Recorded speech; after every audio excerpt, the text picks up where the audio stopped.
Did we get everybody in? All right. Good evening, everyone. I am calling to order today's public work session meeting for the Borough of Conshohocken. Today is our first meeting of April. Let's do a roll call vote, please. Oh, not a vote, a roll call, please. Yes. Councilmember Chmielewski. Present. Councilmember Cerna. Here. Councilmember Bria. Here. Councilmember Elam. Here. We'll note that Councilmember Fry is absent. Vice President Kingsley. Here. President Sokolowski. Here. And we'll note that Mayor Aronson is absent as well. Thank you. Thank you. All right, first item on our agenda, and we have a very full agenda today and a packed room, so we'll try and keep it as streamlined as possible. First item is to let everyone know that Borough Council held an executive session prior to our work session this evening, and we discussed personnel, property, and legal matters. Brittany, did the borough receive any public comment following our March 18th meeting or leading up to today's meeting? No. Okay, thank you. All right, then we'll roll right into our presentation. So our first presentation is our swearing in of a police lieutenant, police sergeant, parking enforcement officer, parking enforcement supervisor, and then a fire police officer. So this evening we are going to have Brittany Rogers, who is our public notary, to swear in Eric Hall as lieutenant. So let's start with Eric Hall.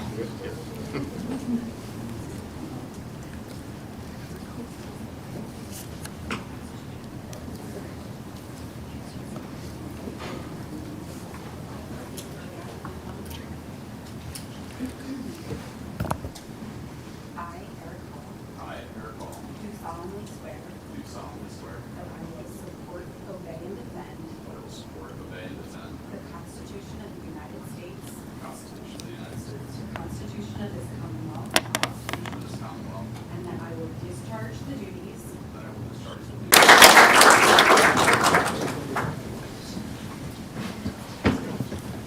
Thank you.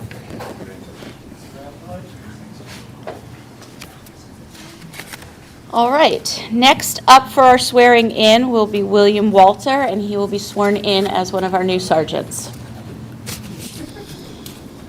AKA Billy.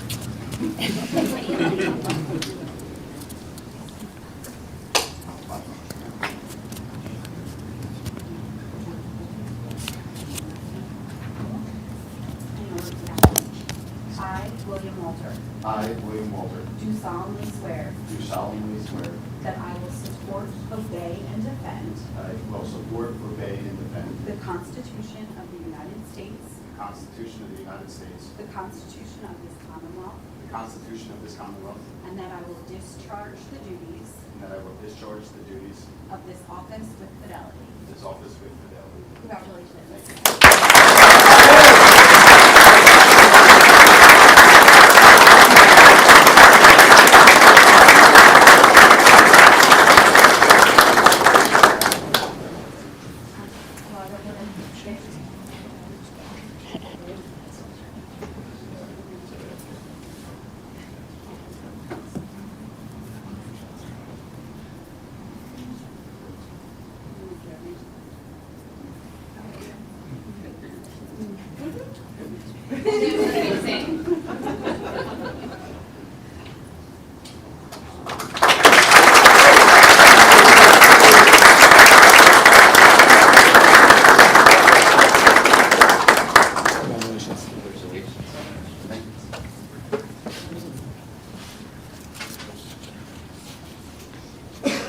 All right, next up, we'll invite Mark Chambers, and we will be swearing Mark in as the parking enforcement supervisor this evening.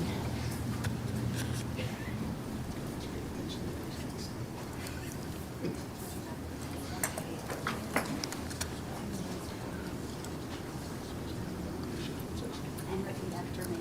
I, Mark Chambers, I, Mark Chambers, do solemnly swear do solemnly swear that I will support, obey, and defend that I will support, obey, and defend the Constitution of the United States, the Constitution of the United States, the Constitution of this Commonwealth, the Constitution of this Commonwealth, and that I will discharge the duties and that I will discharge the duties of this office with fidelity. of this office with fidelity.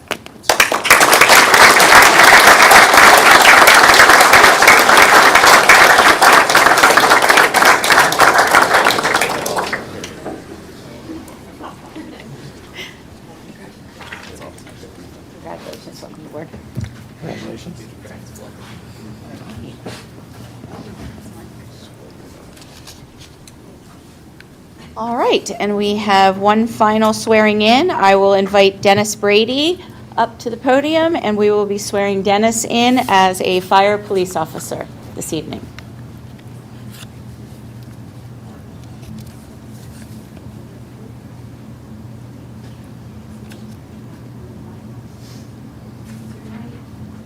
And repeat after me. I, Dennis Brady, do solemnly swear that I will support, obey, and defend the Constitution of the United States, the Constitution of this Commonwealth, and that I will discharge the duties of this office with fidelity. Congratulations.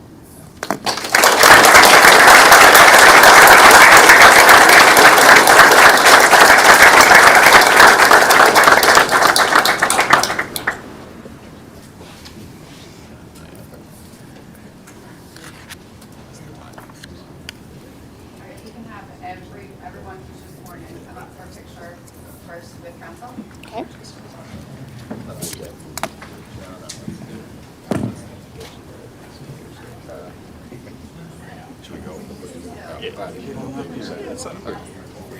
Hey, yeah.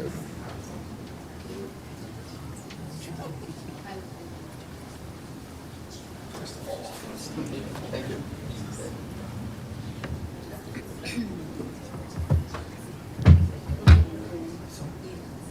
Rose between your thorns.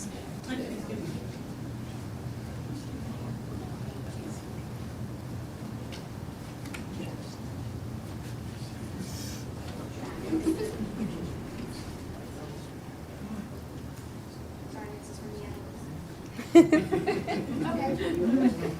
Okay, and then we'll have council sit. Can any current officer come up with our sworn in officers? That now's your time to shine.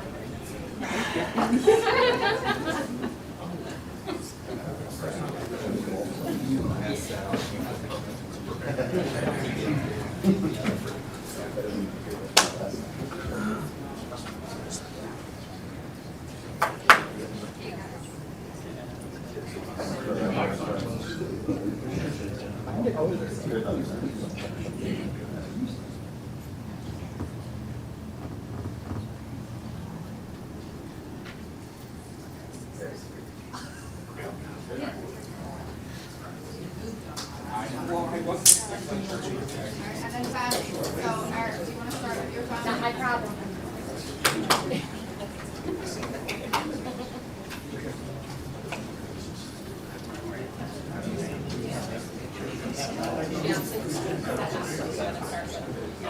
Yes. All right. Family of Lieutenant Hall.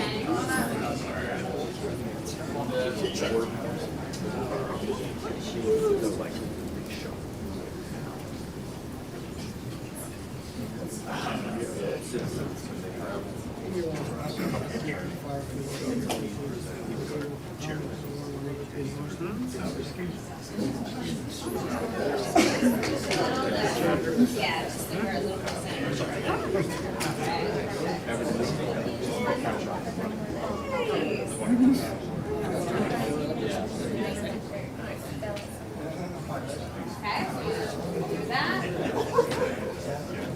One more. All right, Billy, who you got? Let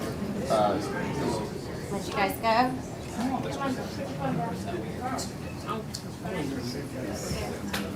Elise, can you take a couple? Yes, of course. Eric. Just gonna read it. I can't do it. Up to you. Just running away.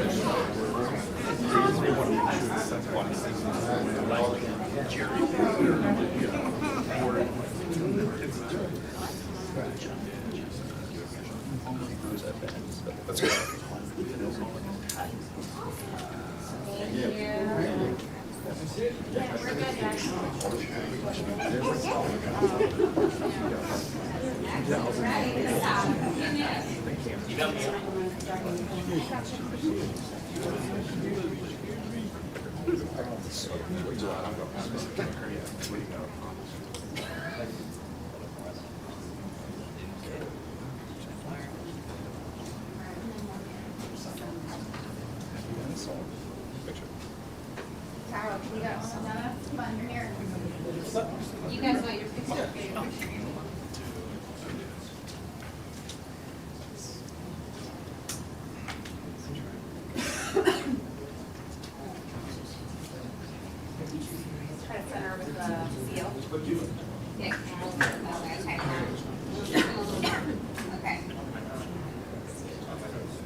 Be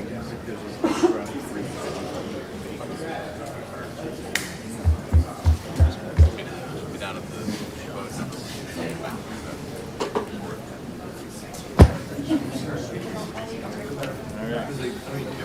there's a vowel, right? Right. Thank you, everyone.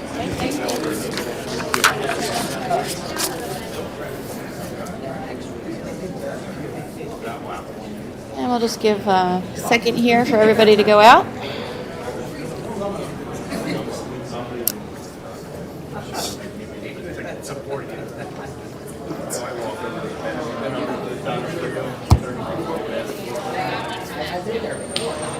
All right.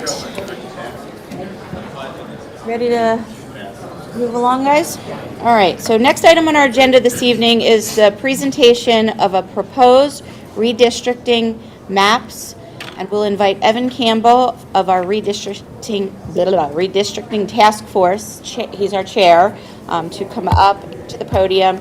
And I think, Evan, you're going to present 3 final proposed maps from the work that the task right. force did? Okay. Yeah. All right.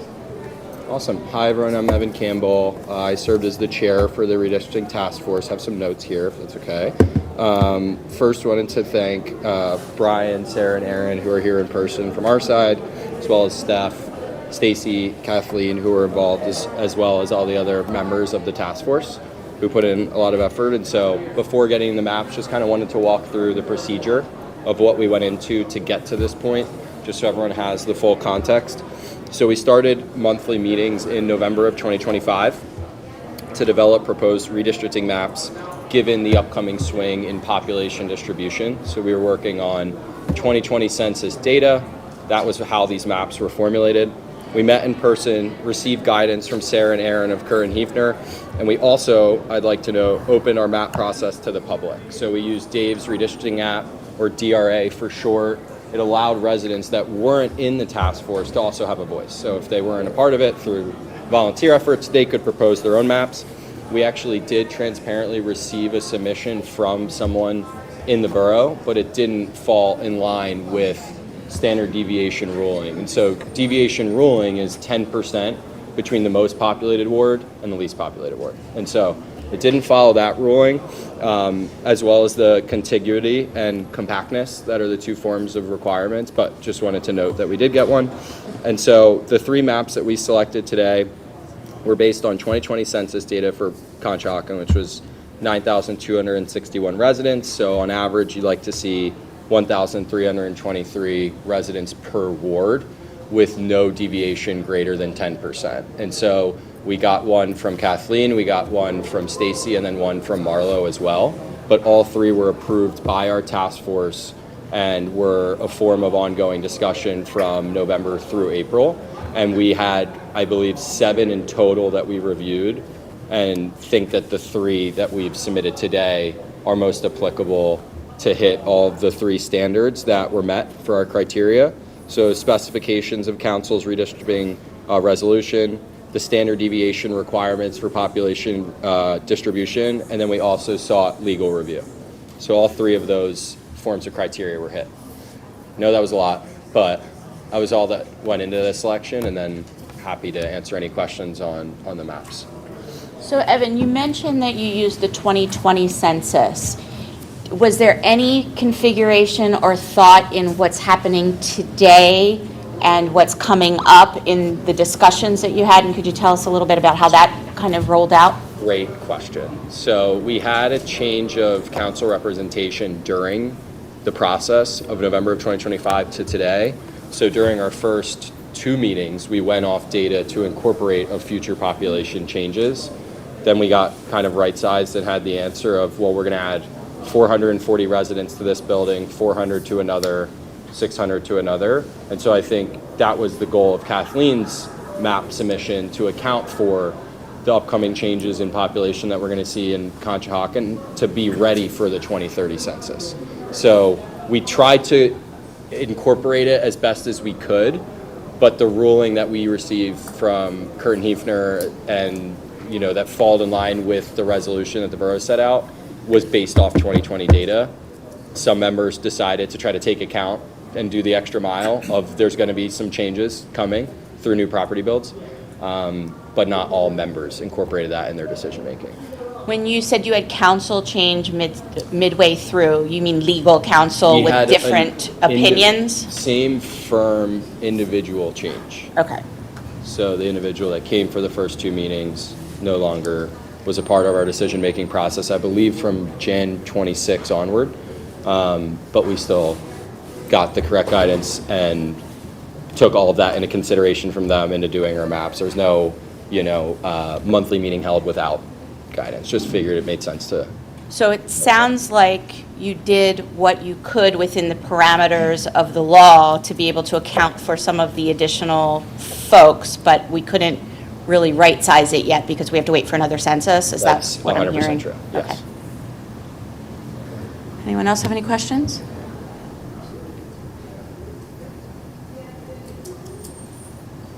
Okay. Were there any themes on the 3 maps or differences that you want to point out to us from the 3 maps? Yeah, I think Stacy and Marlowe's are eerily similar in the sense of using Fayette as a dividing line to keep east and west consistent to what the last census or ward distribution looked like. So if you look at it visually, it's pretty similar between those two. There's a slight difference in deviation.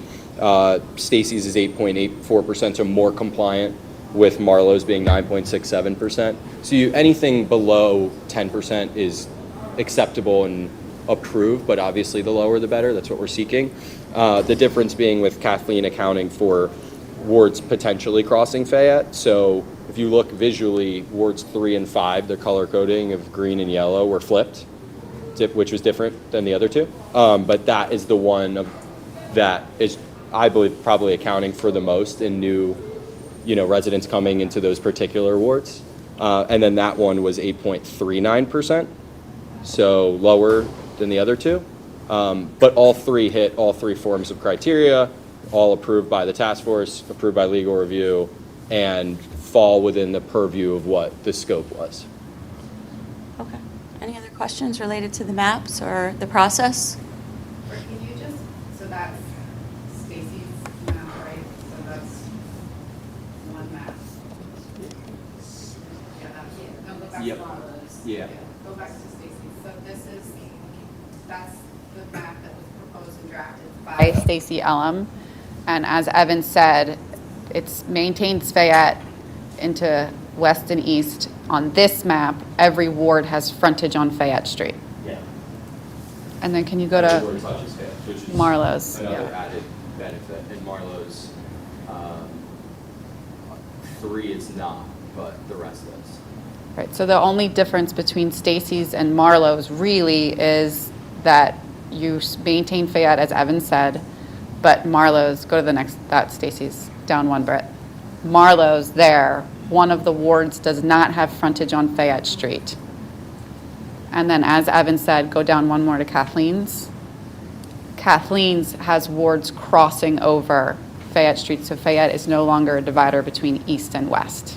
Well, actually, all 3 do in Ward 2. They do cross Fayette on Stacy's and Marlowe's. So there's a couple wards that are crossed. Right. But I don't have any, I cross Fayette with 2 and 3, and Ward 1 does not have any frontage on Fayette because I divided up Ward 1 differently than they did. So, I have a question. Then, does that mean that both the Stacy and the Marlowe maps don't necessarily account for the new builds that have gone in? Like the Birch and other? They can't. account for it, but I'm not going to speak on behalf of the task force. My personal opinion was Kathleen's map being the most aligned with new builds, but I wouldn't say they don't account for it. I just think Kathleen's accounts for it more.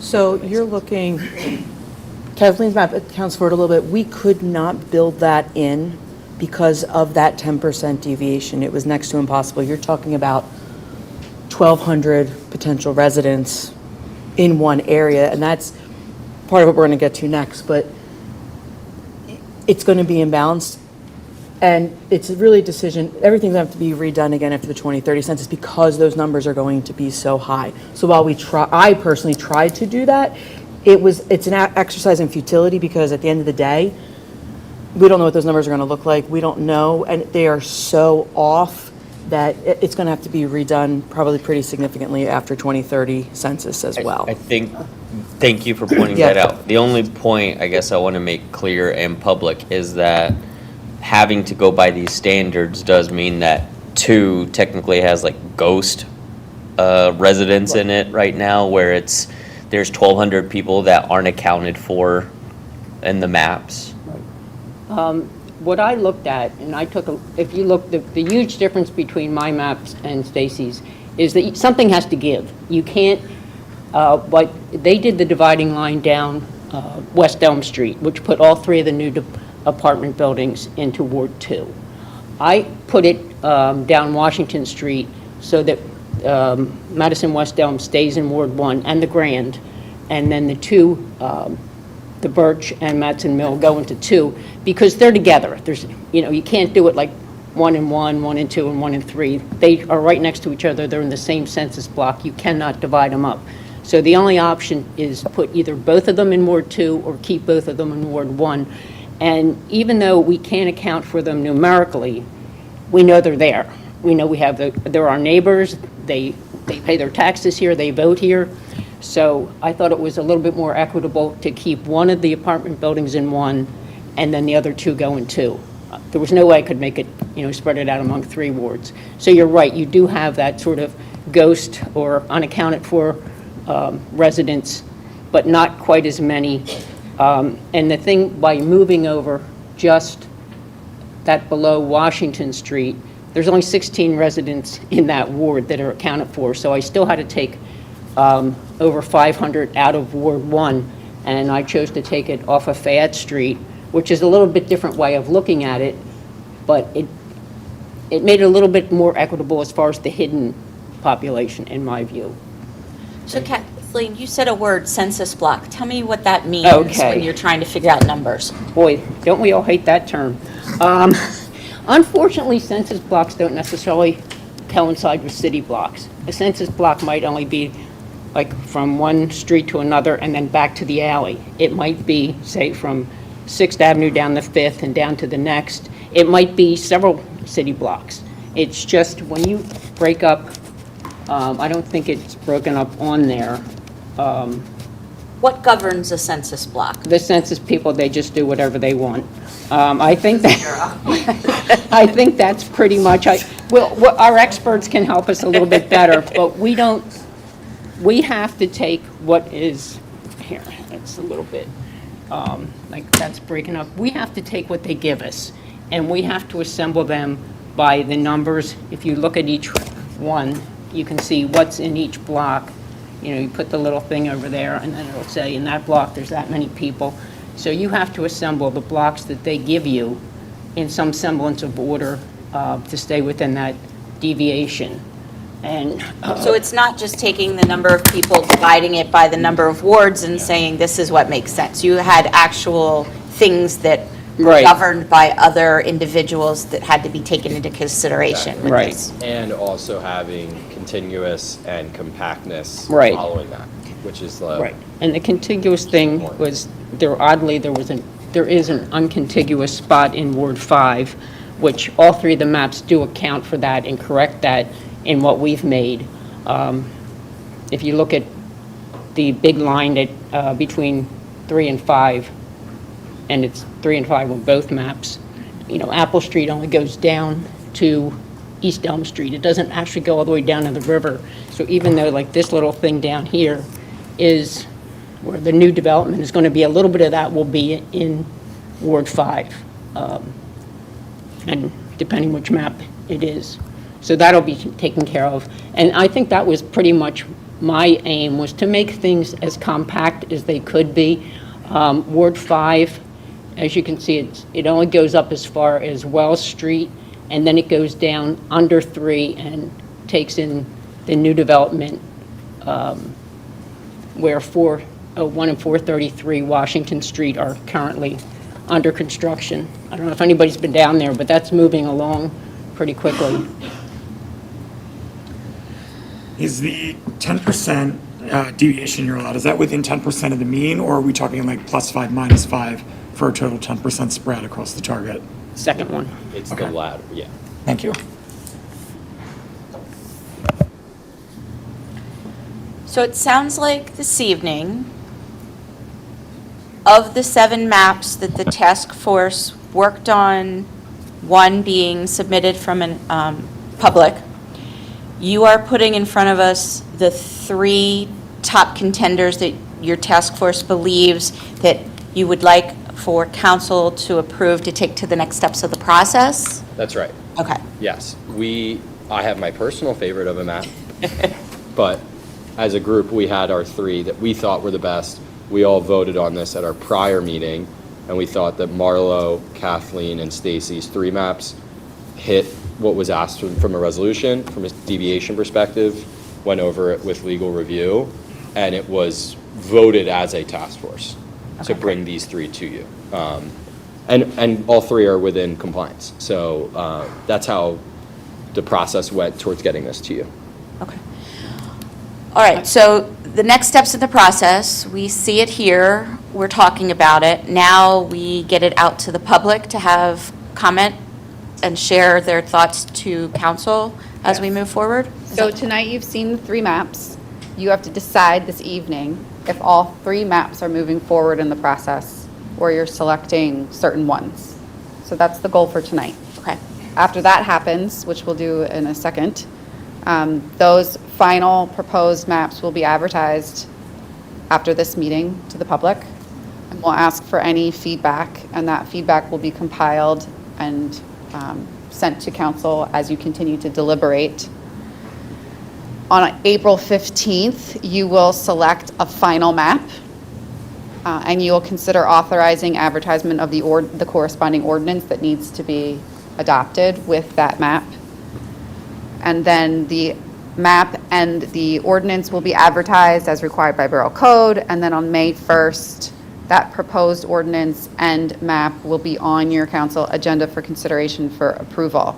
After that, our attorneys then take the map and the ordinance, and it gets submitted to the County Board of Elections for certification, and then once it is certified, it then has to be submitted for review and approval by the County Court of Common Pleas. So this is just step 1 of many.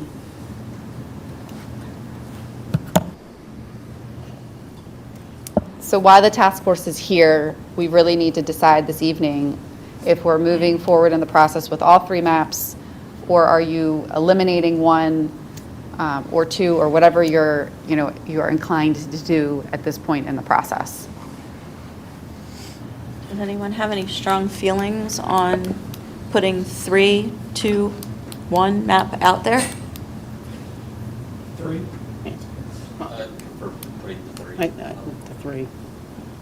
Yeah, I kind of like putting the 3 out there. I like the idea that we have one that's totally different, and we can get some feedback from the residents on, is that something that we could live with in the Borough of Conshohocken? Because the other piece of this is we have people that know where they vote right now, and this will shake all of that up considerably, along with who is running where. And then the other ones, there's going to be some changes in what streets their leadership would be. So I think if we put all 3 up and let people send their feedback in, and you guys said you would compile that for us, right? We will advertise the 3 maps. We will give them a mechanism by which to send in feedback, and then it'll get compiled and sent to council with the rest of your meeting materials. Okay. And then I would encourage, if anyone feels strongly about anything, that not only can you send it in writing for us to have that in our decision process, but please feel free to reach out to us and have conversations and let us know how you're coming to your conclusions so that we can factor those into our decision process as well. Yeah, I think it would be pertinent that everybody knows just how unequal they were. I mean, with 1323 being what they call the ideal number, Ward 1 started out with 1835. So right off the bat, Ward 1 had to lose 512 residents. And Ward 4 was also, had more than was needed, had to lose 320 residents, and Ward 3 was like 248 over. So reducing Ward 1 just had to happen. I mean, there was no way you could get around it, and it was just how you were going to do it. And basically, between 4 and 6, that was an easy decision. Ward 6 needed a little bit. Ward 6 didn't lose anything, just got some more. Ward 7 didn't lose anything, just got a little more. And 3, 5, you know, those other 4 wards really changed quite a bit. Thank you, Kathleen. And I'll just highlight the task force for a brief second, because this was not an easy task. And they plowed through it. I mean, it was a lot of back and forth and a lot of collaboration. I think there was some anxiety and maybe some frustration at some points in the process, but they kind of pushed through and really did this on behalf of the borough, and are really going to have made their mark on the borough at this point. Yeah. The process is complete. So thank you, and thanks for sharing. Any- together. Yeah, very much appreciated. It's work that goes unappreciated until it's highlighted, right? But I think it is important to keep up with what's happening in our borough. So thank you for all the work that you guys put in.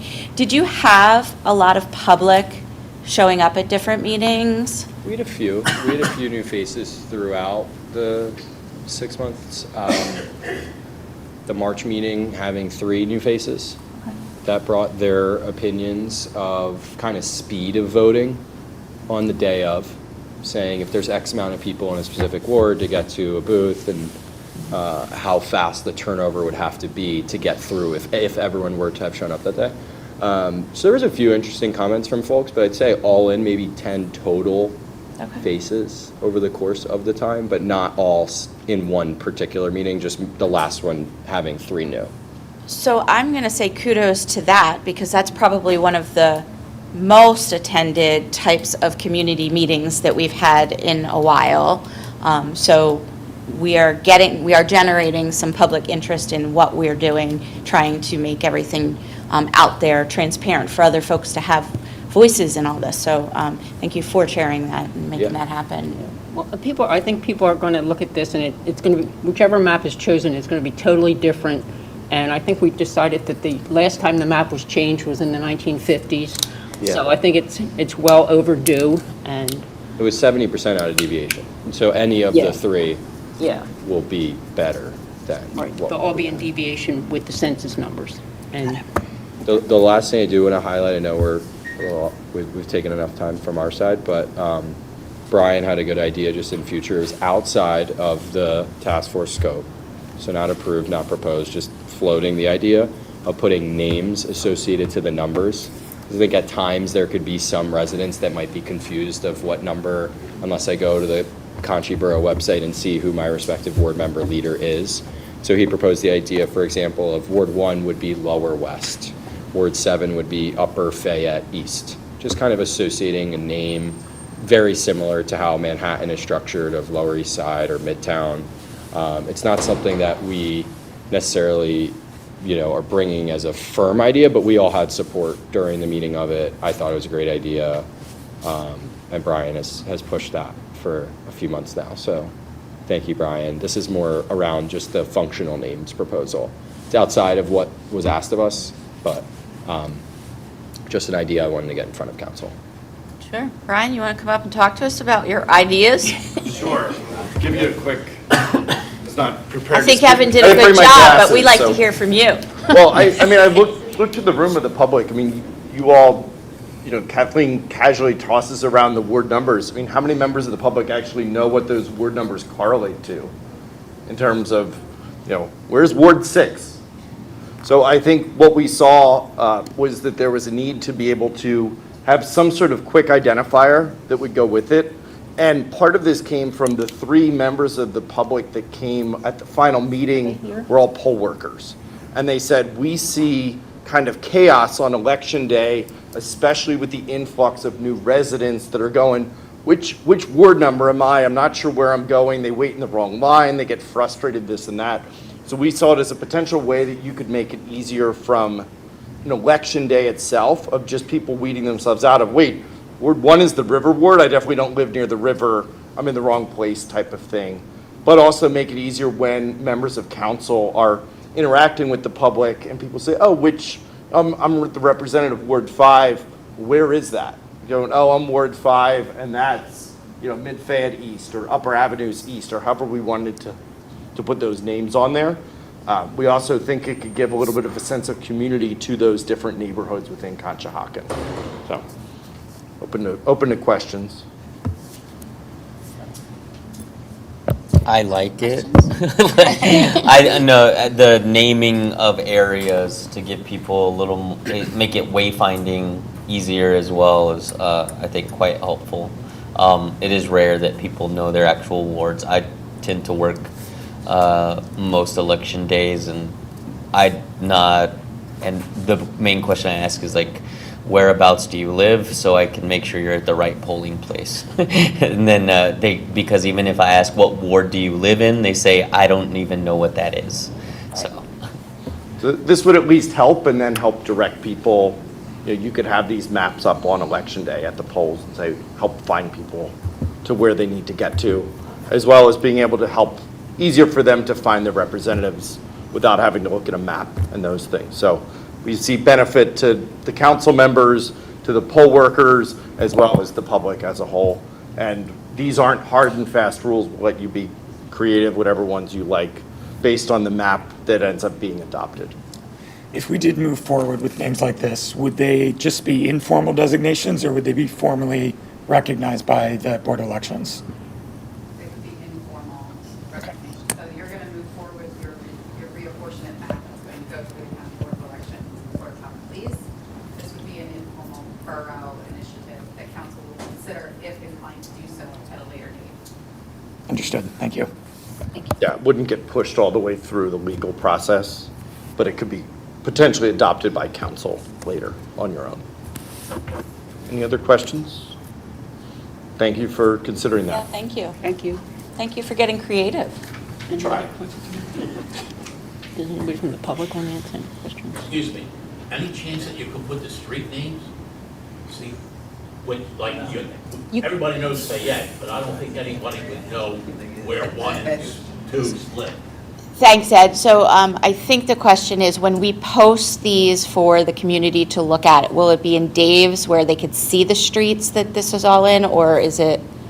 There'll be a link to the app that you'll be able to access and see it. The street names are on there. They're just very light and limited on this version of the map. So yes, we will make sure that they're more accessible in terms of location. If someone's struggling with the link and trying to figure out how to look at it, do we have a mechanism that we can also share with them to get help?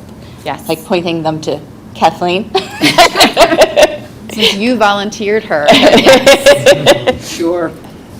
Just kidding. But I think that's something to think about too, just from a technology perspective. I'll work for food. You work for food? There you go. All right, so it doesn't look like there is a vote needed. We're going to, we just need to, and I think I heard from all of us that we want to move all 3 maps forward in the process.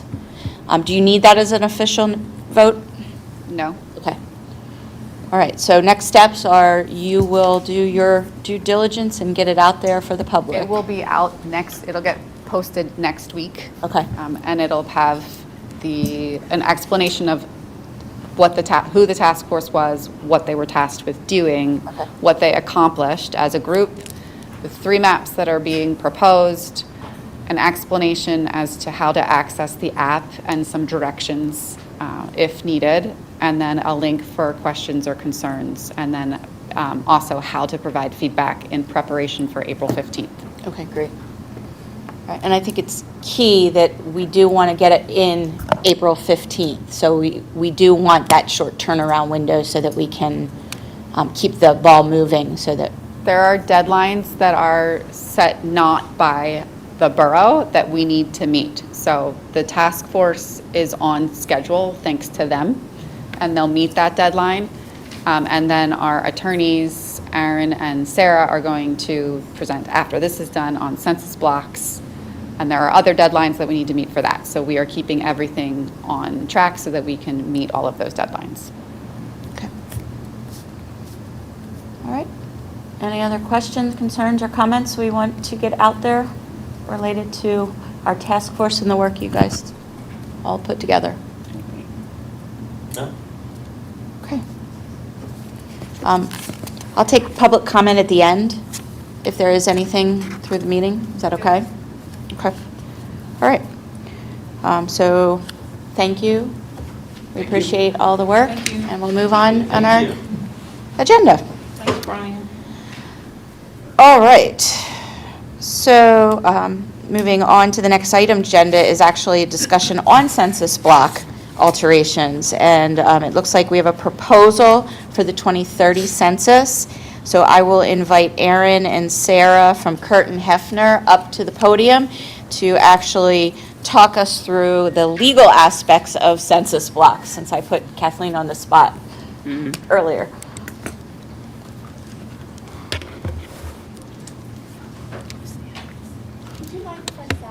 Oh, go right ahead. Yep. And your mic's there on the table. So You please can have a both seat. sit there. Yeah, if it's easier, you both can sit. Okay. Thank you kindly.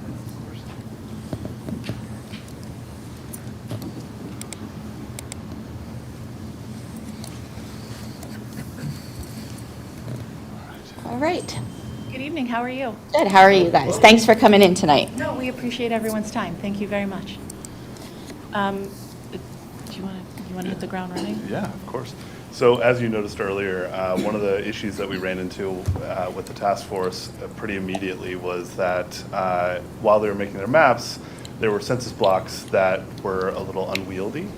So for whatever reason, whether it was because of their geographic size or population size, the task members were noting that they would like to be able to split blocks. And we provided the answer that they're not allowed to for the purposes of redistricting. But they were still curious whether or not that was a possibility in the future, if we could ask someone to be able to split up a block. That seems unwieldy, especially since y'all are looking to potentially redistrict again after 2030. The 2030 census is finalized. So we looked into it, and sure enough, there's a process for amending census blocks, which, by the way, are the smallest geographic designation that the Census Bureau uses. So there is a way for amending the blocks and splitting them up, amending the boundaries, and that primarily happens through what's called the Block Boundary Suggestion Project, and that actually has already started for the 2030 census. In fact, we finally were able to find somebody in the state government that is responsible for sending in suggestions to the Census Bureau and actually reviewing those suggestions as well. And the deadline that she was given, that she gave us, was early May for suggestions. So we presented that to Kathleen and Stacy, and they provided us with some of their own suggestions. And on top of that, the contact that we have at the state government was able to give us the suggestions that the Census Bureau has given for certain blocks within Conshohocken Borough. So we also have, Kathleen and Stacy also had suggested changes to those suggested changes. So there are 3 of those, and then 3 changes that are separate from the Census Bureau's suggested changes. So 9 total changes? No, 6 total. 6 total changes, okay.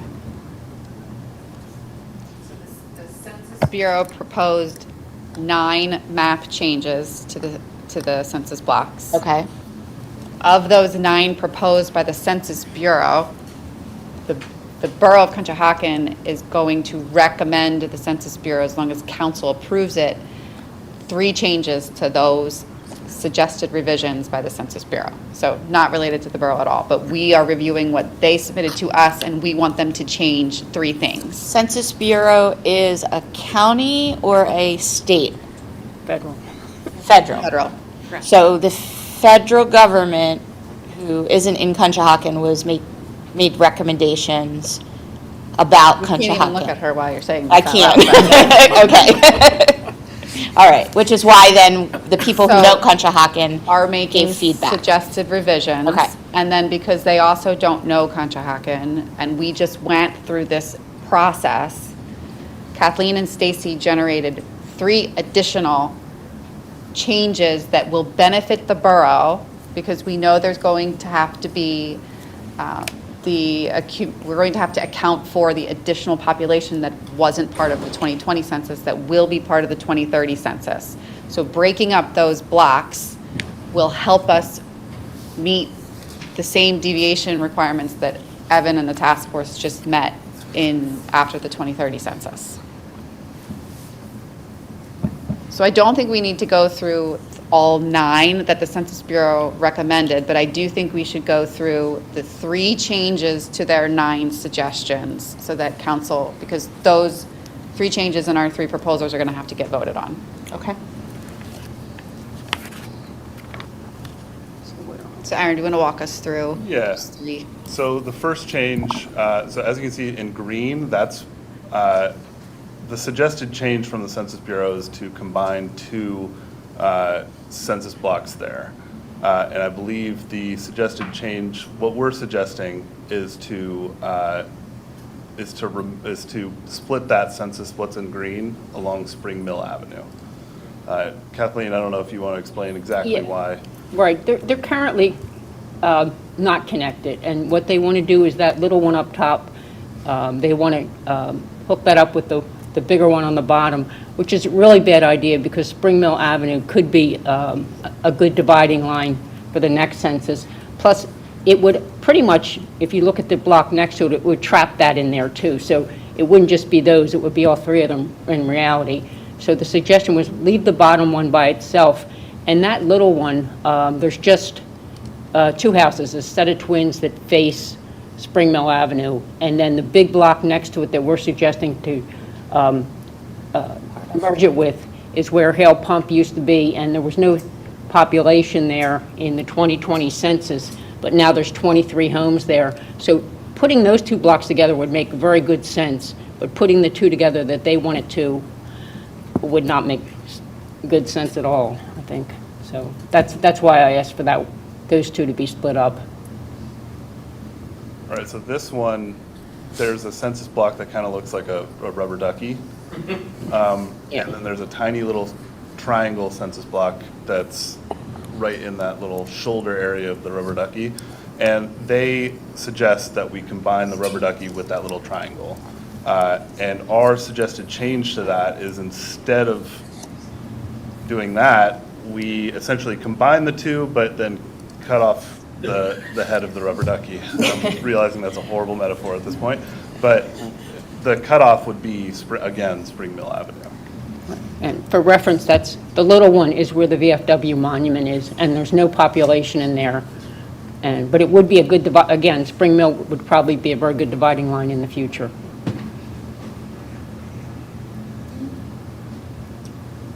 And this final one is that they've suggested that we combine the large census block to the left with that little panhandle sized census block on the right. And what we're suggesting is to combine the 2, but split it where that red dotted line is, so that there's 1 to the left and 1 to the right.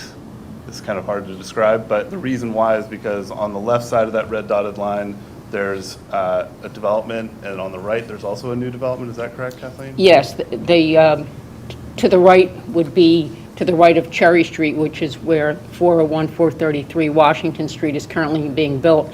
And as I mentioned before, that would straddle that little panhandle, as you call it, which currently has no population in it. I mean, it's an excellent idea to combine them, but we could go a step farther to bring it down the center of Cherry Street to have, what's that on the left? I think that's Lumina and Riverwalk, is that correct, Evan? If that's Cherry Street, that's. Yeah. Yeah. So, which has all the population currently in that ward is in that half of the block. And they put a census block over the river? They do, apparently. Interesting. Yes. I guess that's our border, the middle of the. Yeah, Maybe. exactly. Okay. Okay, any questions to our proposed revisions to the Census Bureau? Concerns? No, makes sense.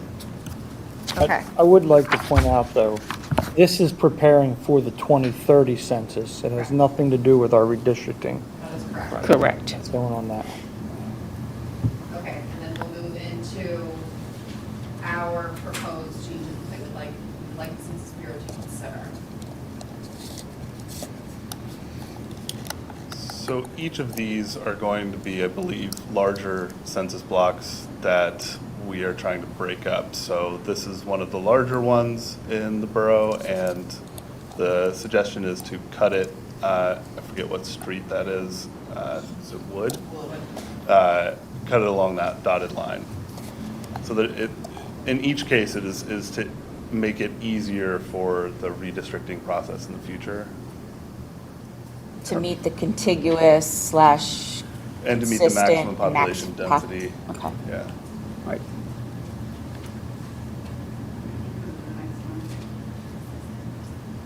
And to clarify,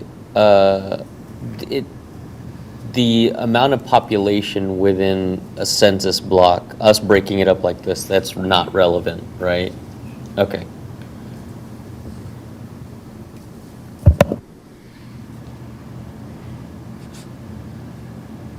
So again, that's one of the larger census blocks in the borough, and the proposal is to break it up. I don't believe the street actually runs through that, but is to break it up along that red dotted line. Is that Ward 1? Yeah, it's Ward 1. It's West 3rd Avenue that, it's actually to the left of the boundary back there is the bocce club. And there's kind of a wall there. It doesn't actually run through to Kawa Lane, but that is what it appears to be on the map. And that is particularly big. I think that's 338 residents in that. And it's all over the place, as you can see, and it straddles other blocks, and it could be useful to have that as a dividing line the next time. And that wasn't something the Census Bureau suggested. That's just something that Stacy and I came up with that. And the previous one was in Ward 4, and it kind of surrounded Sutcliffe Park. All right, I have to go one more. Right, and that is that's also in Ward 1. That's the census block below Washington Street. And the Birch is on one side of Oak Street, and Matson Mill is on the other side. So we're asking for that to be divided, just in case we need to separate them in the future.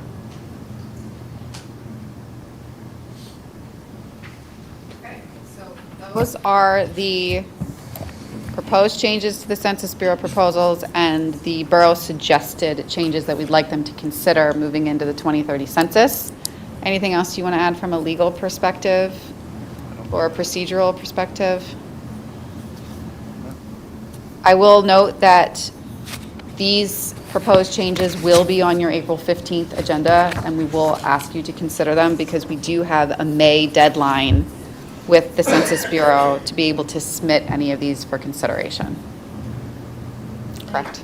Yeah, I don't know what involvement the borough would have post-suggestion regarding these changes, but ultimately, if we don't meet that deadline, there's no input at all from the borough. So it is, a rather integral, if these are something the borough genuinely wants to consider to move sooner rather than later.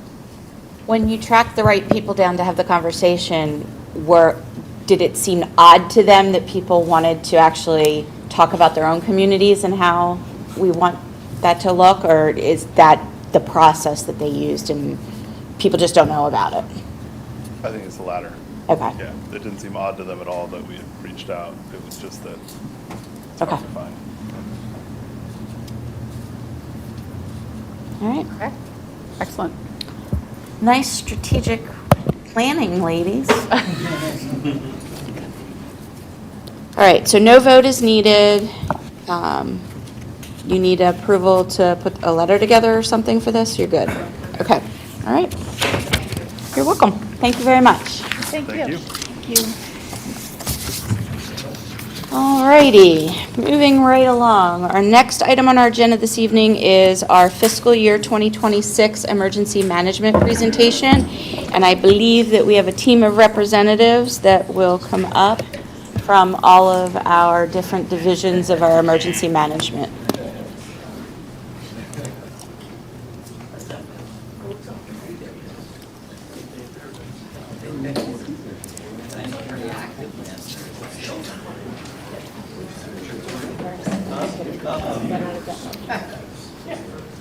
As they're filing in, we have fire, we have police, we have EMS, we have emergency management, we have, am I missing anybody? Facility, and we have our friend Frank here from our Public Services Department. And we have our friend Murph. You build Bob's. All right. So you know your cadence. All right, perfect. All right, Shauna, you're up. Okay, here we go. I'm just the stage mom here today. Hopefully these guys are up, but I'm very proud. So, beginning with Frank. Okay.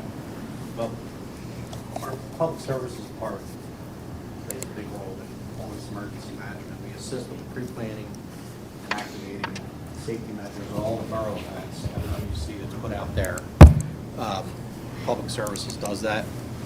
And for all your events, the car show, St. Patrick's Day Parade, the Arts Fest, all that good stuff. We implement and monitor road closures and blockages for safety with the use of multiple styles of barricades and blocking vehicles. So when you see a truck sitting in the middle of the road, it was strategically put there. We perform quick and efficient snow removal in extreme weather events. Obviously, we've had 2 this past winter, and my team was excellent, did everything the way we needed to get it done, and it was done properly. Okay. Moving on to a slightly hairier member. Watson has been a busy boy. Last May, he graduated from Scent class, so that was all of his arson detection stuff. That was a 10-week-long class. We continue to go to formal training 2 days a month, 1 day for the arson training and 1 day for tracking and finding missing people. He's been used a lot in both fire and police incidents in Conshohocken, and we've also been able to assist 16 other municipalities over the past year. I'm sure everybody sees them at all the borough events. We've done demonstrations for scout troops, church groups. The Conshohocken Summer Camp, he was a big hit. And then he was the highlight of our fire convention school visits. And what class did he just do? And we just recertified with the U.S. Police Canine Association, so he got a perfect score on his arson scent stuff.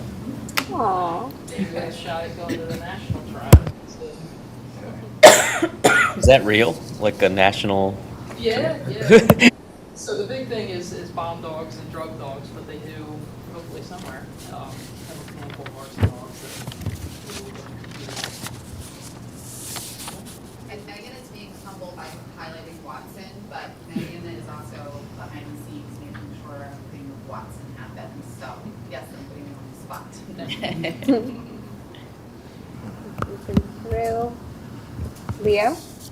Okay, stipend program continues to be successful. We're in the 7th year of the program. We have 35 people participating this year. Of that, I've got 22 of them that are on track to receive the award this year. In fact, 7 of them already have the 100 points credited. One of the things that the program does allow is for points to be earned through in-station time. And with our increasing call volume, that's something I'd like to see us utilize more. And I'm looking for ways to market that to the guys to get them to do a little more of that. That'll help with our response time, and it'll reduce some fatigue on responding from home. A lot of our calls can be handled with a small Pro 1 truck, so we don't need a large turnout, and if we could do that, that would be beneficial overall. you mentioned response time and call volume, so Chief Gunning. Yeah, I'm going to recap 2025. For the fire department, total calls were 876. The average response time to have a fire truck on the scene was 6 minutes and 27 seconds. Total QRS calls, assisting Narberth Ambulance, 158. Average response time, 5 minutes and 22 seconds, for a total call volume of 1,034, with 7 members per call. Down below, you see a graph. Friday was the busiest day last year, followed by Wednesday. I always have to say Wednesday. The next graph you see is the hours per day for call volume. You can see the daytime is obviously a busy time of the day. On the next slide, that was the top row is just basically our call volume. Down below is a chart on different kind of calls, and next to it is percentage. It's a group type that we track for calls.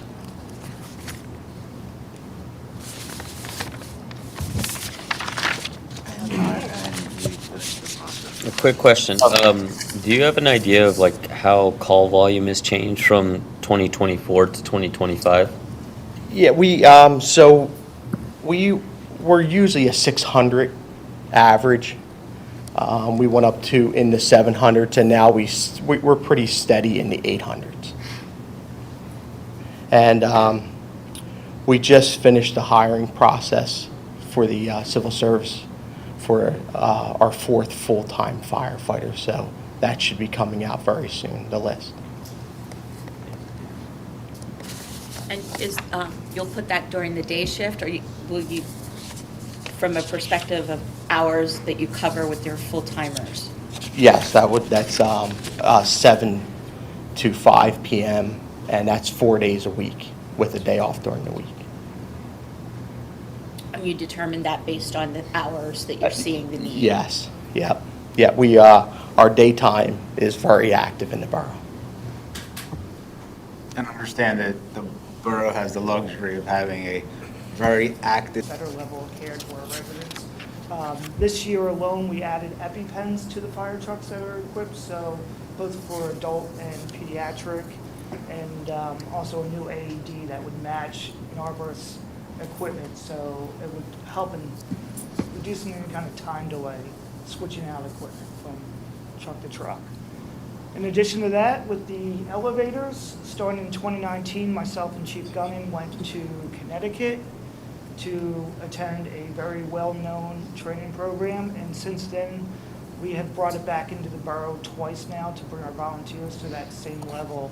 And earlier or late last year, we had 5 additional members complete that training. And lastly, the water rescue training continues on for our Type 1 Swift Water team. 25 now plus people, 21 technicians, which is 67 hours of training. And hoping to put 6 more onto that technician list this year. And picture there is our high water vehicle getting used in a flooded, simulated town with some flooded buildings and cars that were back there with some victims, and it was a good live exercise for the truck and for our responders. Okay, and Chief Lennon. So some of our 2026 initiatives, we are using our capital funds that were approved at the beginning of the year and upgrading our radio dispatch console to upgrade our interoperability. So we're adding 3 more radio channels on our 800 megahertz system and UHF channel to talk to some of our neighbors on that frequency. We've completed planning and we're getting ready to roll out a tabletop exercise. Tabletop exercise is a quick way for us to train where we can get everybody in a room, and instead of bringing out all of our equipment and all of our people, we'll run that exercise on a table and we'll talk about the things we do rather than drag out all of the equipment and all of the people to do that. So we're ready to go with that. And then we'll be attending the EDITS conference in October, which is a regional team of emergency managers from started in the eastern part of Montgomery County, has now expanded throughout Montgomery County. And it's a biannual conference where we get together and they bring in different people from different areas who've had incidents that involve emergency management. And they talk about whether they're weather-related or non-weather related and how they handle them and the resiliency that goes along with a lot of these incidents. The tabletop was supposed to happen in February, but it snowed. It snowed, Yeah, so we it were is. actually doing the things that we would normally talk about in a tabletop. I was going to say, what is the theme of the tabletop for this year? It is 41 calls for service, ranging from police, fire, EMS, and currently we're doing a monthly training for all members on the team. Quick breakdown, there was 13 event overwatch requests for the drone team. We had 13 fire-specific calls or rescue calls, and then we had 15 on the police-specific calls. Sorry, are those all within the borough? There was 7 that were outside of the borough, the rest were inside. For, like, law enforcement or? It was a mixture. We had a request to SPS in 2025 for the large fire. We had a request to Pottstown for a recovery that we assisted with, and then we also were a part of the Penn Star, which was a unique one in White Marsh, where we assisted with a debris field and documentation for them. There was a couple more in that, but most of the calls and the Overwatch and event requests were in Conshohocken. It's a 24/7 operation, so we have thermal and night vision, and we have all-weather drones that are IP 55 and 65 rated, so we can fly in adverse weather, can fly in snow and icing conditions. Again, primary function for the events is aerial overwatch. For PD, we can do suspect tracking. For fire response, we've had a good use on the river with getting a drone up prior to a boat getting in the water so we can get ahead of the situation. The use there with thermal allows us to see objects in the water a lot faster and have a quicker response and more effective operation. In addition to that, we can do some mapping, so assisting on the emergency management side with pre-planning and mapping for events, and then we can assist with crash reconstruction and documentation. Our latest drone from our 2025 capital was a drone that's capable with AI technology. It has the ability to track and count population from an overview, and additionally, it can target certain anomalies within a map so that you can target and get to an object or a specific situation faster. It also has the ability to be remotely deployed. It's set up currently that in the future, if there was a need for a dock situation, that drone is capable to handle it. And we're ready to operate at any time and anywhere, so our team is ready to take on any type of mission. Thank you. It's a quick overview from the St. Patty's Day Parade, highlighting council on the high water vehicle. Thank you, Shauna, for the video. You're welcome. That was a challenging day for us because we did have wind gusts into like the 40-mile-an-hour range, so we were able to manage it though. Question, I'm not sure if you will know this or if Shauna might know this, but the Zero Eyes, does that integrate with the drones as well? We're looking into it. We haven't gotten an exact confirmation yet, but it's something we're exploring still. Okay, thanks. I'll have a discussion about the Zero Eye situation in the future. Okay. And we do, it's unfortunate because of the high winds, but one of the drones does have the ability to count heads. We would have been able to get a more accurate number of how many people were at the event. Hopefully, we'll work that in some of the other events and be able to map that out, people-wise. Once we get an idea of how many people fit in a certain location, it becomes a lot easier. I'm just curious, what was our estimate for the amount of people we had in the borough for the St. Patty's Day Parade? Somewhere between 10,000 and 35,000. Okay. I'm going to be very correct about it. It was not 10,000 and it probably wasn't 35,000, but it's somewhere in between there. It was, I believe, anecdotally from all of us, we believe that that was the largest attended event that we've had. And now we have Al Davey from Narberth Ambulance to discuss their part in all of this. Good evening. This is the first time I think Narberth has actually presented in a while to you guys. It's more kind of an overview, and then we'll get some specifics as far as Conshohocken. My name's Al Davey. I'm the Executive Director of Narberth Ambulance. With me is Bill Weber. He's the kind of the operations chief for Conshohocken. Narberth is a large conglomerate of where we serve multiple municipalities, Conshohocken being really the first expansion in our modern era. I started, my second shift was at Conshohocken on the old firehouse on Harry. But that was a 25-year celebration that we just celebrated last year. So we've been with you as your primary 911 EMS provider for 25 years, going on 26. So Narberth is in itself, celebrated its 80th last year. However, in 1999, Pleasant Valley merged into our system, and we covered Conshohocken and West Conshohocken on that day. Since then, we've grown again multiple times, but the idea here is that because we don't bear the Conshohocken name, we would seem like an outsider. I assure you, not so much. The way in which we work, I mean, it's nice to hear that they, when we select AEDs, they partner with us to make sure that that's a cohesive group. So we feel not as a contracted entity like a garbage service, but we feel like part of the public safety community. Last year, Narberth generated about 20,000 calls, and we serve from Conshohocken all the way down to Ridley Township. And so as Crozier collapsed, we've been expanding, unfortunately, due to the dearth of what they used to provide. 6 stations exist. That bottom one is the Conshohocken one.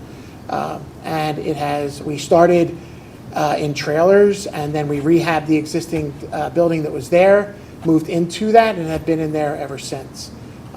With that, 2 ambulances are staged there, and that's how we respond. We staff 1 unit 24/7, 1 ALS unit, and I'll get to that in a little bit.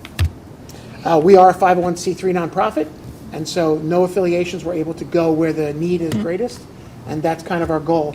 Most of our revenue comes from reimbursements, a membership drive, which we offer to your residents, and finally, the less than 1% of our operating expenses are funded by the municipal contributions that we receive.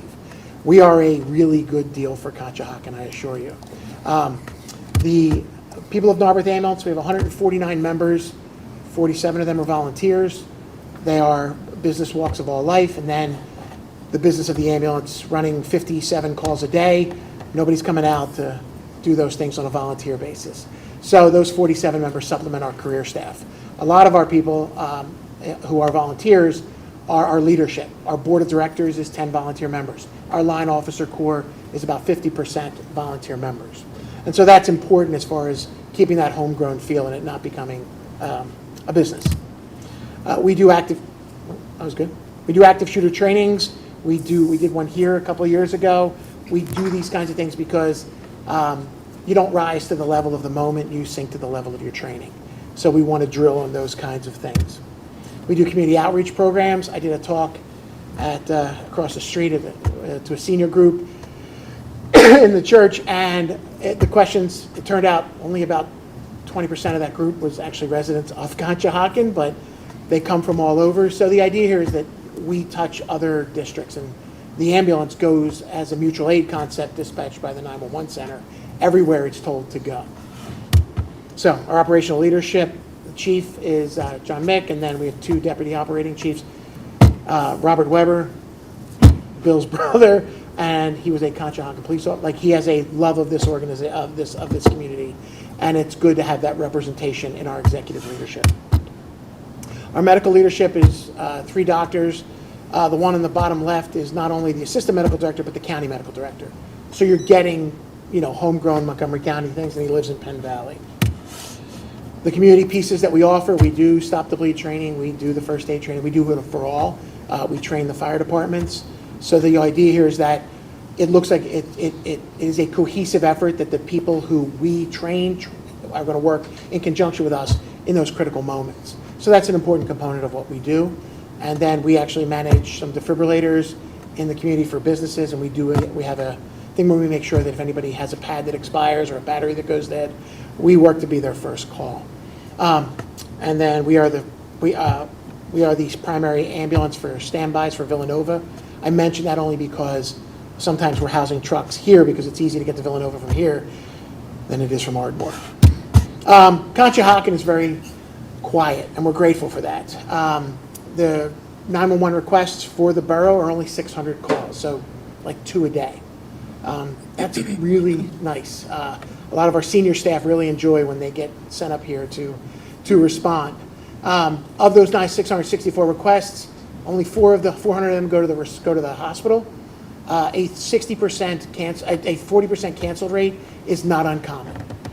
People don't call 911 because they know what to do. They call 911 because they don't know what to do. So sometimes it's about making sure that they're okay where they're at.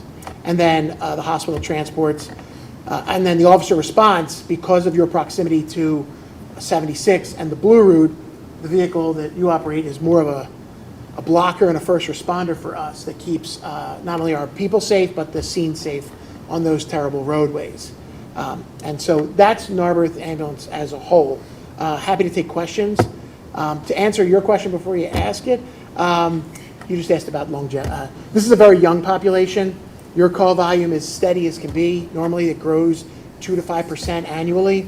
We have not seen that in this district. Even though you've added more people, they seem to be people who don't call the ambulance. So your numbers have been stable. We don't count 2020 and 2021. COVID skewed everything. But since 2022 through up till today, it's been a stable 600 within 10% of that number. Cool. Thanks. Thank you. Al, can you just, one thing before you go? I'll stay here as long as you keep asking me We questions, have- but that'll get old. I think the council's been through the whole fire department thing, volunteer fire departments, and Yeah. the scenarios that are going around in the state and locally about the volunteer fire departments. Can you let us know a little bit about what's going on in the ambulance service in the county, in the state, and how that works? Because it is partially volunteer, too. No, it's brutal. I will give you that.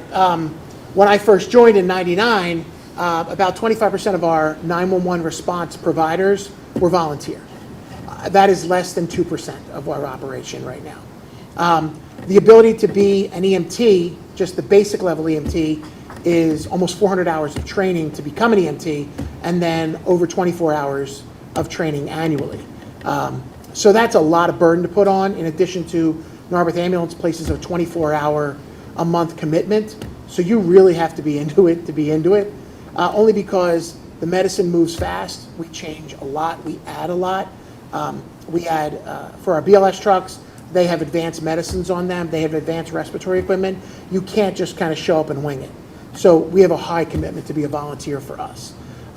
So we have a volunteer incentive program. We do those kinds of things. We've tried everything we can to make this still a volunteer responded organization. We have hybridized to become more of a volunteer-led organization, that the mission stays pure. So it's a small percentage of what that is. While what we're worried about is ambulances collapsing. In 2015, there were 2,300 ambulance companies in the state of Pennsylvania. There are only 1,900 now, and so they go away. And it's not so much, in this high district area, high population density areas. It's much more of a rural concern because it takes that much more. The hospitals are much further. It's a much larger commitment. You can't just, put a sign on your storefront, go out and answer calls for the next 2 hours. It's not reasonable. Down here, we're blessed with close proximity to hospitals and a career staff that supplements those volunteers. But we're not going back to that. We don't see that in our forecast for the next 10 years. We expect it to get even harder to find those who make that commitment. For us, it's even harder because if you live around here in Lower Merion or in Haverford and Conshohocken, you're probably working a job, if not two, to just make your rent or to make your mortgage. For you to find 24 hours every month to come and be part of an organization, it gets harder. So that's the reality of the situation for EMS-wise, but it's not getting, the expectations of the community are much higher than they've ever been, and so we have to meet those needs in a clinical manner that far exceeds anything you're seeing on Chicago Fire or Chicago EMS. The county has just done a study, too. That's going to be recently released. So, yeah, we don't take our marching orders from county. We tend to be able to set, the municipality is who decides what goes on and how it goes on, and ultimately who funds it. But to that end, the county did a full assessment, a EMS survey of the entire health system, of the entire EMS system, and there were a lot of organizations that were less than 120 days of cash on hand. And so they're all struggling, and we're all trying to find it. I will tell you that Narberth Ambulance placed first. Our cash on hand, our investments, our trusts, all those are designed to support this effort, and we continue to be profitable. Not profitable in a way, but the idea is that, we're not worried about tomorrow's commitments. In fact, we're still in a growth mode, and that's kind of the goal. But we make smart deals, smart decisions with people who are invested in what we do, and that's the key to the whole thing. Thank you. Thank you. All right.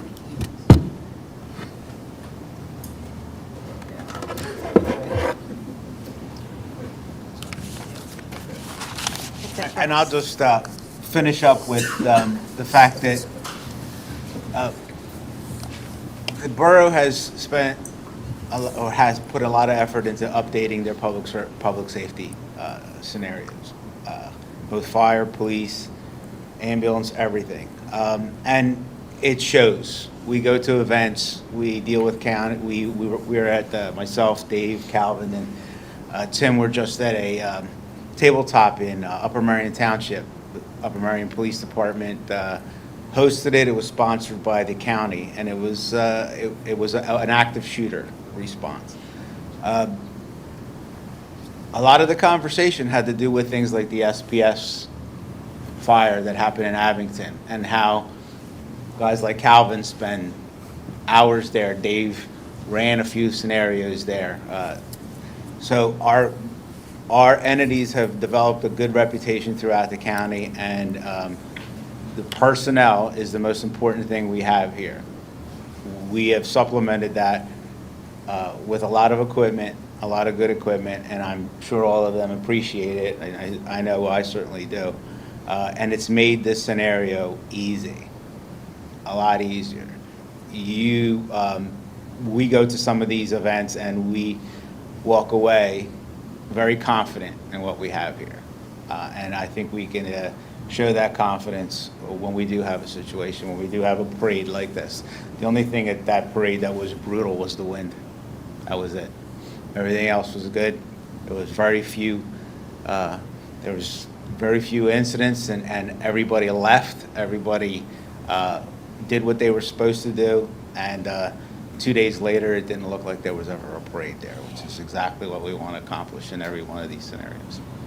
All right, so I'll thank you from emergency management perspective for the efforts that you all put into funding these situations. That's all I have.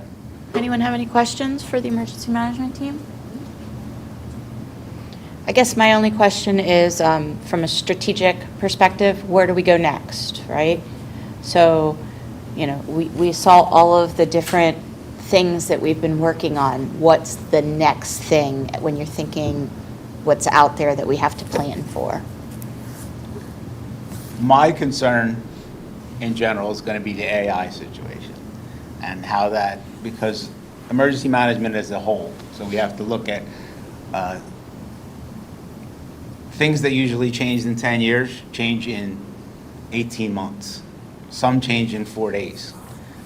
So as these things constantly are moving, our group does it, and we have to constantly stay ahead of it.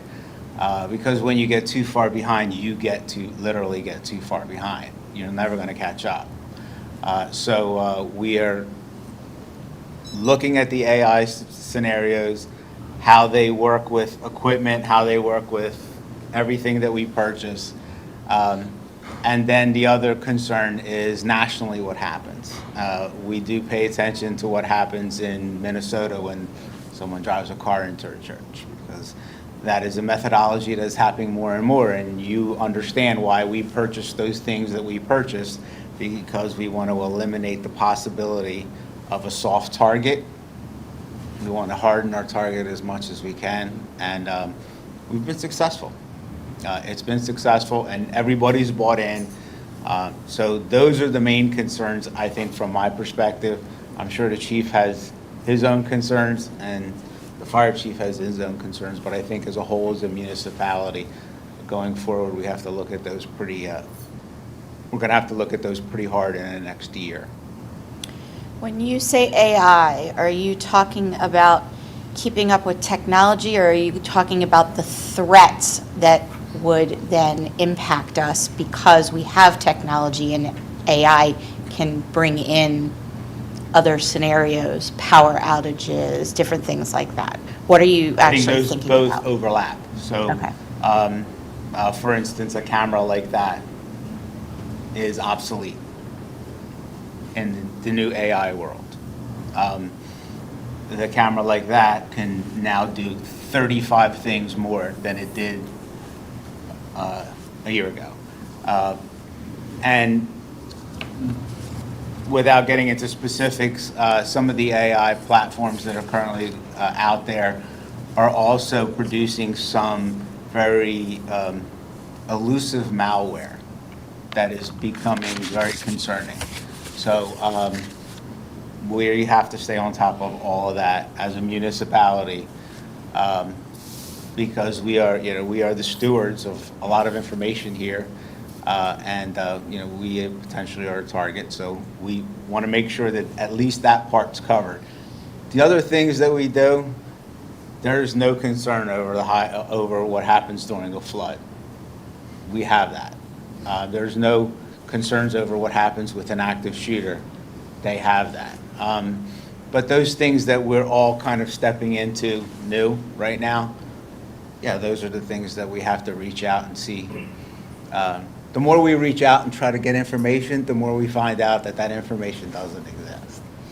There's people out there that are supposed to be professionals on these things, but they have concerns too. So I think we're all in the same ballgame with that, and we will stay on top of that. We do stay on top of that. Thank you. Else? Okay, good. Thank you, guys. Thank you. Thank you. And gals. And dog. And dog. Good night. You can go to bed now. All righty, so moving right along on our agenda, we have no land use matters, public hearings, or ordinances this evening. Doesn't look like we have any additional council business, so we'll go right into our manager matters. First item under manager matters is to consider awarding a bid for the 2023 CDBG curb ramp Phase 2 project. So if there's no questions, what I would be looking for is a motion to award that 2023 curb ramp Phase 2 project to Joseph J. Daniel LLC in the amount of $29,057.21. And that's for all items under their base bid. I'll make that motion. I'll second. I have a motion and a second. All in favor? Aye. Aye. Anyone opposed? Motion carries. If I may, just a quick question on the Sure. award. Could you just give us a brief timeline of the project as we anticipated today? Karen, do you want to go over timeline tentatively for Sutcliffe Lane? Sure, so with the award tonight, we sent out the award notification this week. It takes about a month to get contracts in, and then I believe we allowed about 45 days for construction once the agreements are in place. So it should be done by the end of the summer. Thank you. Thank you. Next item on our agenda is a discussion on the request for proposals for an intake coordinator environmental testing firm that's related to the borough's housing rehab program. Any questions related to the RFPs for the housing rehab intake coordinator and environmental testing firm? Stephanie, anything you wanted to point out on that? These are specific to Chris Stetler's, and they're all related to the home program grant or the CDBG grant. They are requirements of those grant programs. The RFP will be discussed this evening. It will be on your agenda for consideration for advertisement on 4/15. The due date for submissions to the RFP is May 8th. and then it will be on your agenda as long as we receive responses to the RFPs that meet the specifications of the RFP for an award on your agenda on May 20th. Do we anticipate that we might not receive? This is a difficult area to have interest in. So it is difficult to find an environmental testing for the specific, everything has to meet the grant specifications. So it's not like you can have someone that just comes in and does it. They have to be specialized in that specific area. So just like it's difficult to find contractors to work under these grant specifications, it's also difficult to find coordinators to run the specific programs that are tied to the grants. We are lucky in that we have in-house staff that manage this program for us. That is not the norm across other municipalities. A lot is county run, and right now we're doing it specific to Conshohocken, as opposed to Conshohocken contracting with the county to run the program for us. If we don't get any proposals, can we not do the program at that point then? We would have to look at what our alternatives are. Okay. Right now, we do have an intake coordinator that we're hoping we can retain for slightly longer. I believe that she's, I may be out of my favors in asking her to stay on, but I will try one last time. And our environmental testing firm has been great to work with and successful in the borough. So we're hoping that that we should get more interest in that particular RFP. Great, thank you. So it doesn't look like there's a vote on that tonight? No vote. Okay, thank you. Any other questions? Okay.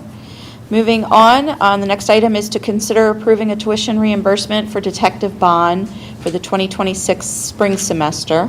So I'm looking for a motion to approve tuition reimbursement for spring 2026 in the amount of $1,365 plus the cost of books. I'll make that motion. I'll second it. I have a motion and a second. All in favor? Aye. Aye. Anyone opposed? Motion carries.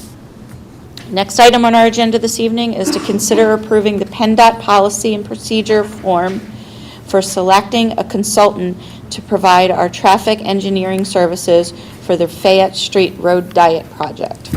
Any questions on PennDOT policy and procedure form? Looking for a motion to approve the policy and procedure form for selecting our consultant for the engineering services for the road diet. I'll make that motion. I'll second. I have a motion and a second. All in favor? Aye. Aye. Anyone opposed? Motion carries. Moving right into our department matters. First item is a discussion on procedures for establishing residential permit parking. So Chief Lennon, this was a request by our residents to take a look at permit parking in a section of the borough, and I think you have done that for us. Yes, so we are talking about establishing a criteria for permit parking in this area of the 200 to 300 block of East Elm Street. So we came up with a 4-part process, which I'll go over with you. Step 1 is the initial data collection, which is already complete. We've already collected information from residents on these blocks regarding the number of households, existing available parking, current parking usage.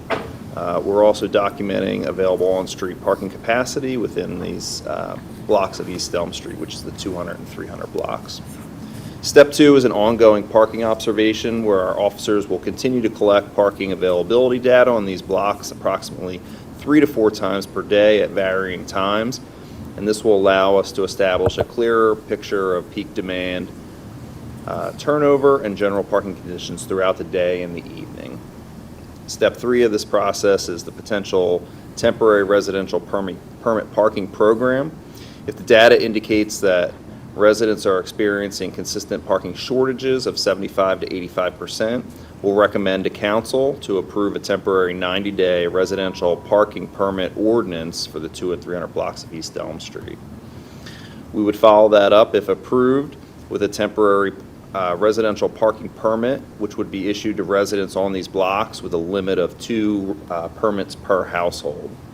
And then during that 90-day permit period, We would continue to collect the data and determine whether non-resident vehicles are displacing resident vehicles, whether the permit parking effectively improves parking availability for those living on those blocks. And then following that up would be step 4, would be the post-evaluation recommendations. At the conclusion of the 90-day period, the collection of the data will be analyzed along with other relevant factors, including any displacement impacts on nearby blocks around this area, the 200 and 300 blocks, resulting from existing parking restrictions in the area. Based on the analysis, we'll provide council with a recommendation on whether to implement a permanent residential parking permit program or modify our approach based on our results. Thank you. Any questions for the chief? I guess, first question, what brought this on? What was the impetus to do this research and start to run this program down there? It was twofold. We got requests from residents in that area about permanent parking because of existing businesses and the potential for a new business that's coming into that area.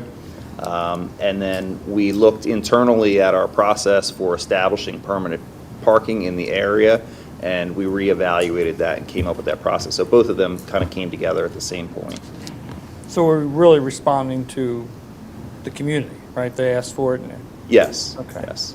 And we're looking at internally, how do we establish that in a way that is fair to everyone? If you become satisfied with the criteria set up and the steps, is this something that could be thought to be implemented in different parts of the community of Conshohocken, or? Yes. You met Mark Chambers, our new parking supervisor, tonight, and he'll be tasked with many of those duties. We're already looking at other areas of the borough that we may want to implement this in. Okay. So again, we'll take the input from the residents that we get, and we'll bring that back to you with a process and recommendations. Great. So Dave, do we not currently have a permit parking program? We have a permit parking program, yes. Okay. We did not have a formal way of how to establish that process. Okay. Thank you. Any other questions? Sorry, then can you clarify, are we talking about now establishing the formal way or just specifically working on these 2 blocks? Both. Okay. So we are working on those 2 blocks, but before we begun with that, we established a way to do that. And then while we're on the topic of residential permit parking, we have a parking agreement with the property at 400 West Elm. So we are implementing the provisions of that parking agreement. Councilmember Chmielewski kind of led this initiative for his ward. There are currently 20 parking spaces there that are utilized and signed for daytime trail usage. And in the agreement, we are permitted to also utilize those 20 parking spaces for overnight residential permit parking. So we are moving forward, thanks to Councilmember Chmielewski's persistence on that matter. I'll put it that way. And that's a nice way to put it. Yes.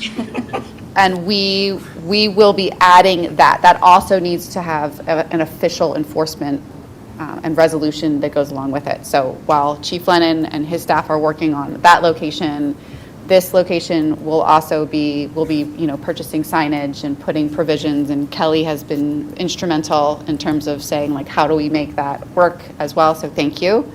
And that will be part of this resolution once it's back in front of you as well. Great. Do you want to add anything to that, or? No, I think you covered it all. I know it's been for my neighbors down on West Elm, I know it's been a slow process. Mm-hmm. But I appreciate what Chief Lennon is going through, that we can start to get a process where we can streamline this.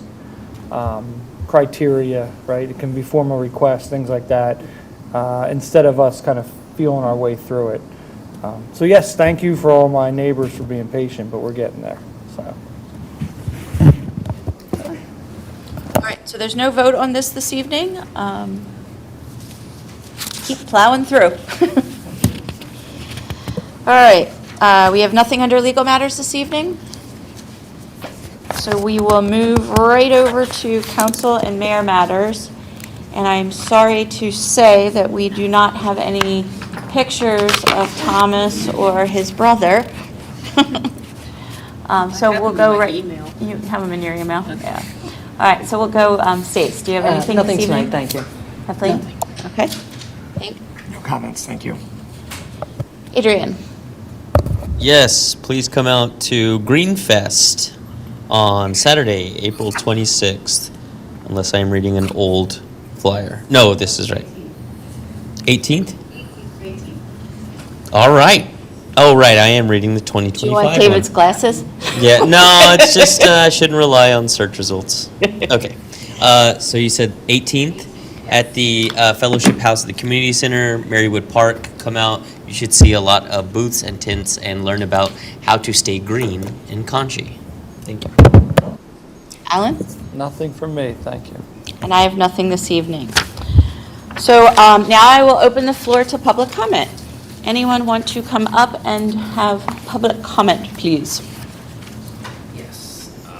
Good evening, Matt O'Hanlon on East 7th Street. So I know I've had the opportunity to speak with several of you already and appreciate that. And I wasn't going to come tonight, but I felt that it was very important to do so. And I'm actually glad I did, seeing the officer promotions, people in the community, even probably one of the best walkers in town from when I was at the Grand 13 years ago. So it makes me, really realize how important this community is. But obviously there has been a serious matter that has been going on.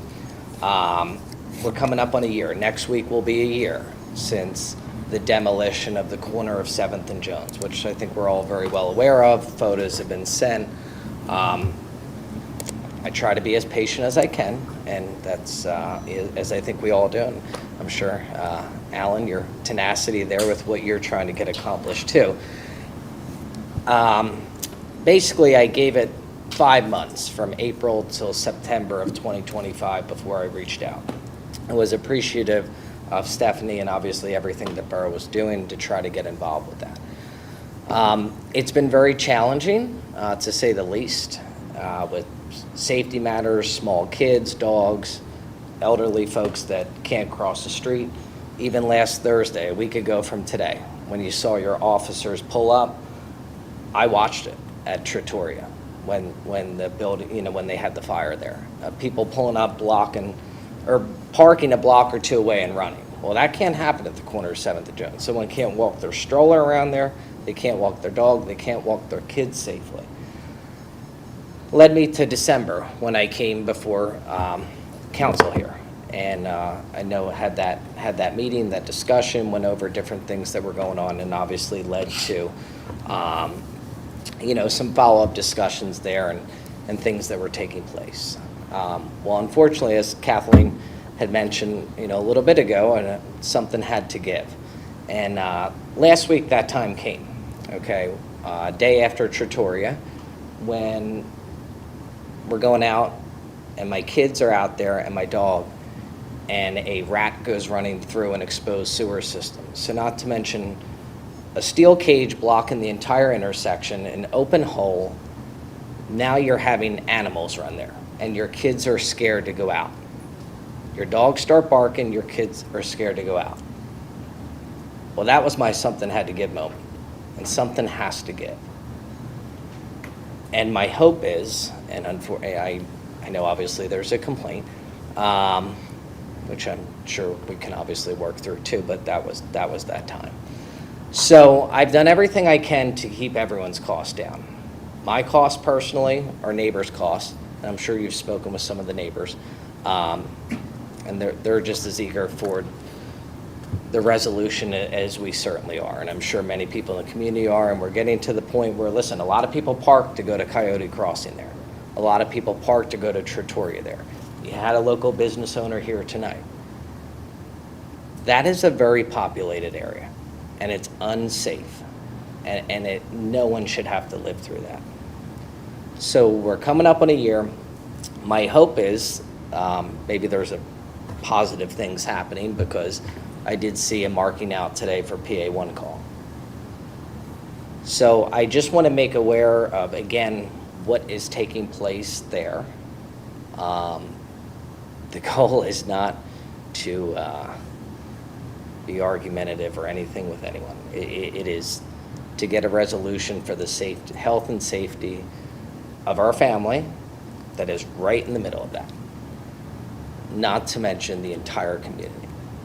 I mean, you have a mixture there of elderly folks in not walkers, canes, people can't walk their kids around there. I shouldn't have to go to a charity event a week and a half ago for someone to come up to me and say, hey, what is my kid saying to you? My kid said, hey, is that your daughter's house? And what is going on there, because the bus goes there every day and they can't get off at their bus stop. Or for some kid's ball to go thrown in there and it gets swept away in an open sewer system. I mean, that is where we are. And my hope is that we have some positive direction where this is going to get fixed.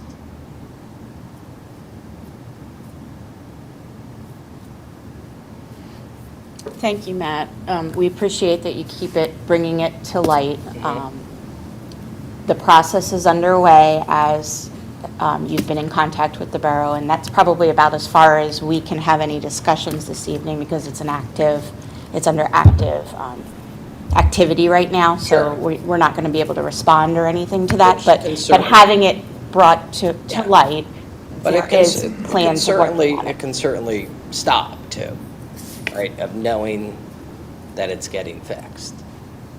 And it's a process, Matt, right? It's a process that we have to go through. And there's steps in the process that I think have been explained to you by Stephanie and by Mike's office, and that's kind of what we have to follow at this point. But coming here and keeping it in the forefront, I think, is good. And our response is we have to follow the process at this point.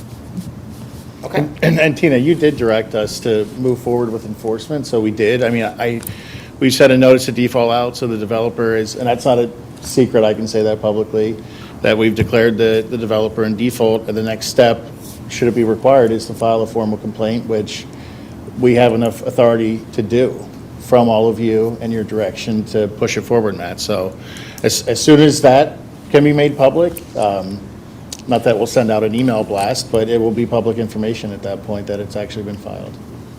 Thanks, Mike. And I mean, my concern with that is just knowing the timeline of, right, 20 days to respond, the process, the whole legal process, where people are still at risk every day, right? What 7, 5, 1.5-year-old should have to walk out and be scared to go out their front door because there's afraid a rat or an animal is going to run out in front of their house? It shouldn't happen. And I mean, it should be covered up. That thing should be taken down until the fixes happen. So, does the PA1 call mean anything today in regard to? Yeah, I can tell you again, I think without compromising the borough's position that we've received an indication that, yes, there's going to be work starting, Matt, but I can't, until it actually starts, man, I'm with you. We're not, you know, We've all been down through that. Like, yeah, I know. Just so you know, and again, this isn't a secret either, our authority to move forward with legal action remains regardless of where things stand right now. So it's our understanding that we are going to see some movement. We expected them to be there today. They were, but no one's taking that for granted, and we'll continue to monitor it. And again, as soon as I can provide something, I will do that. Okay. Thank you. Thank you all. Thank you. How you doing? I haven't been here in a couple months. I was wondering where you were. 200 West Elm Street. I have a lot of questions, but if the first question is if we can do that one, the rest of them go away. You have a great sign on West Elm Street at the Madison.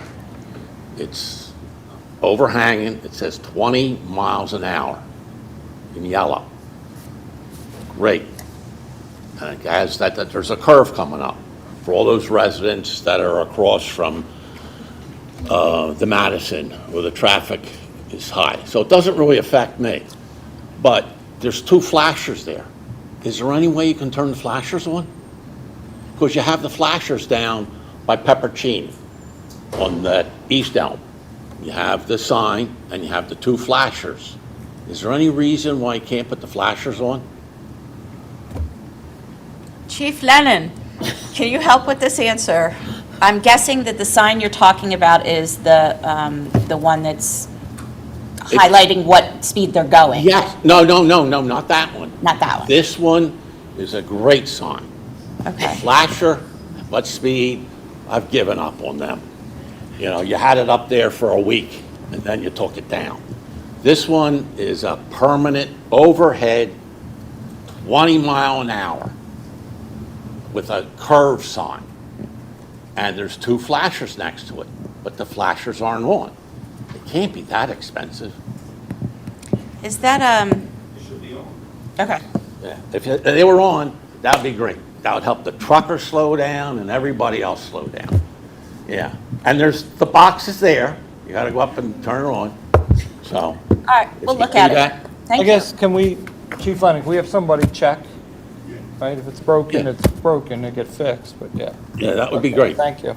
That, all I'm right. I'm save still the not rest till thinking where another you're at, time. but I think Alan knows. Yeah, you know where it is, right there. It's a great sign. It's a great sign. All right, thanks a lot. Thanks. Thanks for letting us know. All right, any other public comment this evening? Brittany, anything come in on email or any? Okay. All right, so hearing no other public comment and having no other feedback from council, I will call this meeting adjourned. Thank you very much.